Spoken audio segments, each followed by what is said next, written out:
Subscribe करिए हमारे channel target UP TET CTET को और बेल आइकन को दबाइए।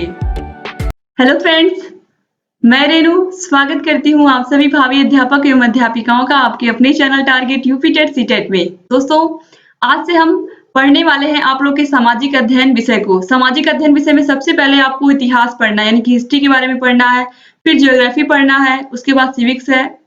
और दोस्तों, यहाँ पर सबसे पहले हम इतिहास में क्या पढ़ेंगे, मौर्य वंश के विषय में पढ़ेंगे। तो मौर्य वंश कब से कब तक चला था ये जान लीजिए। 323 बीसी से लेकर के 185 बीसी तक। दोस्तों, बीसी का मतलब होता है बिफोर क्राइस्ट, यानी कि ईसा मसीह के जन्म से पहले का जो समय है उसे हम बीसी में काउंट करते हैं। अब यहाँ पर देखिए, मौर्य वंश की जानकारी के स्रोत कहाँ से इसकी जानकारी मिलती है मौर्य वंश की, ये बहुत महत्वपूर्ण है। तो मौर्य वंश की जानकारी अर्थशास्त्र से मिलती है, और अर्थशास्त्र की रचना किसने की थी? चाणक्य ने की थी। चाणक्य को हम कौटिल्य के नाम से भी जानते हैं और विष्णुगुप्त के नाम से भी जानते हैं। अब यहाँ पर जो मौर्य वंश है, इसमें रचना किसकी हुई थी? मुद्रा राक्षस विशाखादत्त की रचना है। इंडिका मेगास्थनीज की रचना है। सबसे अधिक बार आपके एग्जाम में पूछा हुआ क्वेश्चन है कि इंडिका किसकी रचना है? मेगास्थनीज की रचना है। इसके अलावा विष्णु पुराण महर्षि वेदव्यास की रचना है। अब संस्थापक, मौर्य वंश का संस्थापक कौन था? चंद्रगुप्त मौर्य था। और इसका शासनकाल कब से कब तक चला था? 323 बीसी से लेकर के 298 बीसी तक, यानी कि ईसा के जन्म से पहले 323 ईसा पूर्व से 298 ईसा पूर्व तक। अब हम जो यहाँ पर चंद्रगुप्त मौर्य हैं, इनको उपनाम कौन कौन से ऐसे उपनाम है जिनसे हम इनको जानते हैं? तो यहाँ पर देखिए, सैंड्रोकोरस के नाम से इनको पुकारते थे यूनानी, और पॉलीग्रोरस के नाम से भी इनको यूनानी ही पुकारते थे। तो ये भी आप याद रखिएगा। अब यहाँ पर इनके प्रधानमंत्री या गुरु कौन थे? चाणक्य थे। आप सभी लोगों को पता है कि जो मौर्य वंश का संस्थापक था चंद्रगुप्त मौर्य, इसको राजा बनाने में सबसे अधिक योगदान किसने दिया था? चाणक्य ने दिया था। चाणक्य ही इनके गुरु थे। और दोस्तों समझ लीजिए, चंद्रगुप्त मौर्य का जन्म, इसके अलावा किस प्रकार से इनको मौर्य वंश मिला। दोस्तों, चंद्रगुप्त मौर्य किस वंश का था? यह प्रश्न विवाद का है, क्योंकि स्पष्ट कुछ भी नहीं है कि किस वंश का था। जस्टिन नामक यूनानी लेखक ने उसे नीच वंश का कहा है। जैन ग्रंथों में भी कहा गया है कि वह एक गांव के मुखिया की पुत्री से उत्पन्न हुआ था। और मौर्य इसलिए कहा गया है क्योंकि उस गांव में लोग मोर पालने वाले थे, यानी कि वहां के लोग मोर अधिक पालते थे। दोस्तों, इस तरीके से आप देख सकते हैं कि अलग अलग विचारकों ने, अलग अलग लेखकों ने अपने अपने मत दिए हैं। और दोस्तों, यहाँ पर प्रोफेसर राय चौधरी ने गंभीरता पूर्वक विचार करके यह निश्चय किया था कि चंद्रगुप्त मौर्य क्षत्रिय था, क्योंकि चाणक्य कट्टर ब्राह्मण था। यदि चंद्रगुप्त शूद्र होता तो वह उसकी सहायता नहीं करता। तो यहाँ पर इसीलिए यह निश्चय किया गया कि जो चंद्रगुप्त था वो क्या था? क्षत्रिय था। अब यहाँ पर प्रश्न उठता है कि वो तो एक गांव में रहता था, तो किस तरीके से उसे चाणक्य मिले? तो चाणक्य किस तरह उसको मिलते हैं, ये आप देखिए। चंद्रगुप्त मौर्य को वह बचपन से ही बहुत होनहार था। जो चंद्रगुप्त मौर्य था वो बहुत होशियार छात्र था। अब दोस्तों यहाँ पर देखिए, साथियों के साथ वो खेलते खेलते राजा की भूमिका निभाता था, यानी कि इसको राजा बनना बहुत अच्छा लगता था। चाणक्य ने उसे देखा और उससे बहुत ही प्रभावित हुआ और अपने साथ तक्षशिला ले गया। वहां उसने शास्त्र और विद्या की शिक्षा दी। यह अनुमान लगाया जाता है कि चंद्रगुप्त घनानंद की सेना में एक उच्च पद पर कार्य करता था। दोस्तों, यहाँ पर आपने देखा कि किस तरीके से चाणक्य उसको देखता है, और वहां से जो चंद्रगुप्त मौर्य है उसके मौर्य बनने की जो दिशा और दशा है वो चाणक्य के द्वारा तय की जाती है। एक तरीके से जो चाणक्य था वो उसका गुरु था चंद्रगुप्त मौर्य का, और उसको राजा बनाने में सबसे अधिक योगदान चाणक्य का ही था। अब यहाँ पर देखिए, राजधानी क्या थी? राजधानी थी पाटलिपुत्र। राजकीय चिन्ह क्या था? मोर या मयूर था। ये भी आप याद रखिएगा। अब इसके बाद है शिक्षा केंद्र। उस समय शिक्षा का केंद्र क्या था? तक्षशिला था। तो ये भी आपको याद रखना है। अब इसके बाद दोस्तों देखिए, उस समय लोग भाषा कौन सी बोलते थे? पाली भाषा। विवाह किससे हुआ था? चंद्रगुप्त मौर्य का दुर्धरा और हेलेना से हुआ था। मृत्यु कब हुई थी? 298 बीसी, यानी कि 298 ईसा पूर्व में। और मृत्यु स्थल श्रवणबेलगोला, कर्नाटक में। धर्म जैन धर्म, यानी कि जैन धर्म को मानने वाला था कौन? चंद्रगुप्त मौर्य, ये आप याद रखिएगा। अभी आगे चल करके आप देखेंगे अशोक बौद्ध धर्म को अपना लेते हैं, तो इसको आप ध्यान दे करके पढ़िएगा। अब जैन गुरु आचार्य भद्रबाहु, 305 बीसी में चंद्रगुप्त ने सिकंदर के सेनापति सेल्यूकस निकेटर को पराजित किया और सेल्यूकस की पुत्री हेलेना कार्नेलिया का विवाह चंद्रगुप्त के साथ हुआ। सेल्यूकस ने हेरात, मकरान, काबुल तथा कांधार का प्रदेश चंद्रगुप्त मौर्य को दहेज में दे दिया था। इसके बाद देखिए, चंद्रगुप्त मौर्य ने सेल्यूकस को 500 हाथी उपहार में दिया था। 298 बीसी में चंद्रगुप्त आचार्य भद्रबाहु के साथ दक्षिण भारत चला गया, जहां श्रवणबेलगोला संलेखना के द्वारा अपने प्राण त्याग दिए। श्रवणबेलगोला में गोमतेश्वर बाहुबली की मूर्ति स्थापित है। यहाँ पर प्रत्येक 12 साल में महामस्तकाभिषेक मनाया जाता है। जैन धर्म का त्योहार है। तो यहाँ पर सबसे पहले एक प्रश्न उठता है, ये संलेखना पद्धति क्या है? श्रवणबेलगोला जो कि कर्नाटक में स्थित है, यहाँ पर संलेखना विधि के द्वारा उसने अपने प्राण त्याग दिए थे। संलेखना का मतलब होता है दोस्तों, ये जैन धर्म का पवित्र स्थल है। वहां पर जैसे कोई साधना में लगा हुआ कोई साधु होता है, तो उसी तरीके से वहां पर जा करके अपने आप को वहां पर बंद करके एक कमरे में, और वहीं पर वो जैन धर्म की पूजा अर्चना, यानी कि जैन धर्म के पुस्तकों का जो भी वहां पर पवित्र ग्रंथ लिखे गए हैं, उनके मंत्रों को या उनके विचारों को नमन करते हुए, उनके विचारों को मन में ध्यान करते हुए, खाना पीना सब छोड़ते हुए अपना शरीर त्याग देना है। तो अभी तो इस पर दोस्तों रोक लग गई है संलेखना पद्धति पर, क्योंकि इसको अब आत्महत्या की श्रेणी में लिया जाता है कि इंसान चूंकि खाना पीना सब कुछ छोड़ देता है और केवल अपने धर्म के विचारों में ही खोया रहता है और उसी के द्वारा अपने प्राण त्याग देता है। तो यहाँ पर ये आप याद रखिएगा कि जो मौर्य वंश का संस्थापक चंद्रगुप्त मौर्य था, उसने संलेखना पद्धति से अपने प्राण त्याग दिए थे। यानी कि जब इंसान खाना नहीं खाएगा, पानी नहीं पिएगा, तो वो जिंदा कैसे रहेगा? तो इस तरीके से वो अपने प्राणों को त्याग देते थे। अब यहाँ पर देखिए, अब इसके बाद आता है बिंदुसार। अब यहाँ पर बिंदुसार का जो यहाँ पर शासनकाल स्टार्ट होता है, वो स्टार्ट होता है 298 से 273 बीसी, यानी कि 298 ईसा पूर्व से 273 बीसी। अब दोस्तों यहाँ पर देखिए, उपनाम क्या था बिंदुसार का? अमित्र केप्टस, अमित्र घात और सिंहसेन के नाम से इसको हम जानते थे। इसके प्रधानमंत्री थे, यानी कि इसके समय में, बिंदुसार के समय में, खल लारक।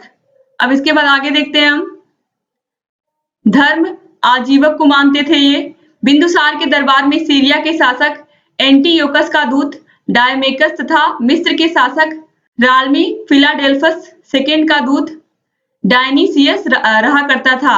बिंदुसार ने सीरिया के शासक एंटीयोकस की 3 वस्तुएं मंगवाई, यानी कि जो बिंदुसार थे उन्होंने सीरिया के शासक एंटीयोकस से 3 वस्तुएं मंगवाई थी। उनके देश से कौन कौन सी वस्तुएं थी? सूखे अंगूर, मीठी मदिरा और दार्शनिक।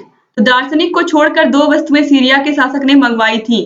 तो यहाँ पर देखिए, सूखे अंगूर और मीठी मदिरा तो मिली, लेकिन दार्शनिक नहीं भेजे गए, क्योंकि सीरिया में अपने यहाँ से राजदूतों को दूसरे देश में भेजना वहां के जो नियम थे उसके खिलाफ था।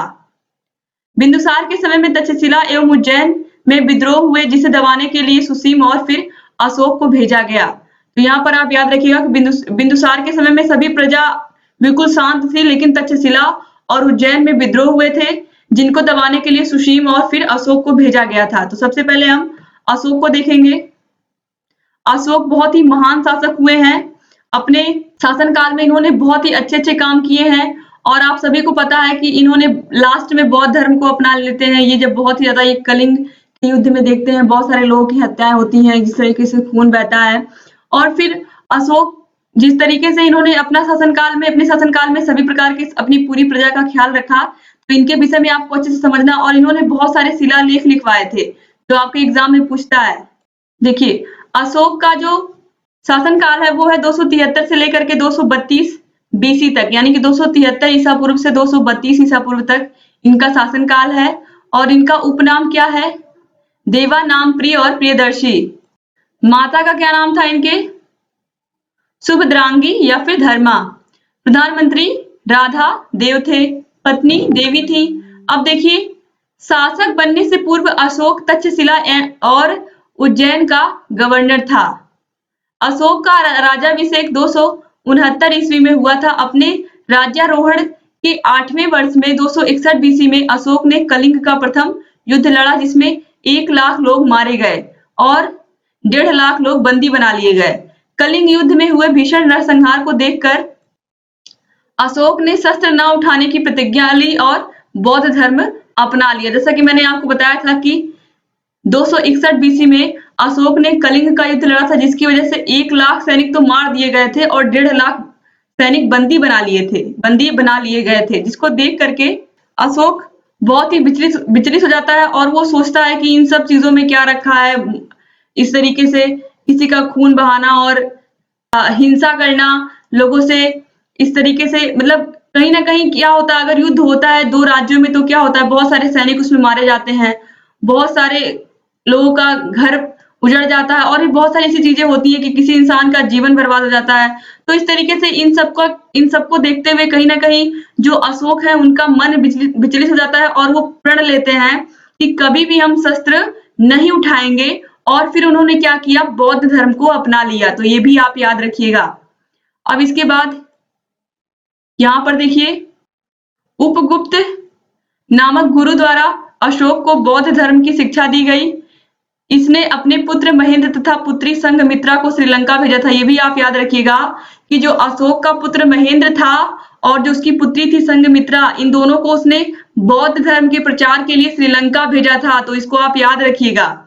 अशोक भारत का पहला ऐसा शासक था जिसने अपने आदेश अभिलेखों के माध्यम से दिए थे। अशोक के अभिलेख प्राकृत भाषा, ब्राह्मी, खरोष्ठी, यूनानी एवं आरामाइक लिपि में प्राप्त हुए हैं। सर्वप्रथम 1837 ईस्वी में जेम्स प्रिंसप के द्वारा अशोक की ब्राह्मी लिपि को पढ़ा गया। अशोक के इलाहाबाद के शिलालेख को रानी का अभिलेख भी कहा जाता है। तो देखिए दोस्तों, यहाँ पर सबसे पहला शासक था अशोक, जिसने अपने संदेशों को, अपने आदेशों को शिलालेख पर लिखवाया था। इस अभिलेख पर समुद्रगुप्त का प्रयाग प्रशस्ति तथा जहांगीर के तख्त पर बैठने का वाकया भी खुदवाया गया है। दोस्तों, सबसे पहले इस अभिलेख पर समुद्रगुप्त का प्रयाग प्रशस्ति है। इसके अलावा जहांगीर 1605 में जहांगीर के शासनकाल में जब जहांगीर तख्त पर बैठा था तो उस समय का वाकया भी उसमें लिखा गया है।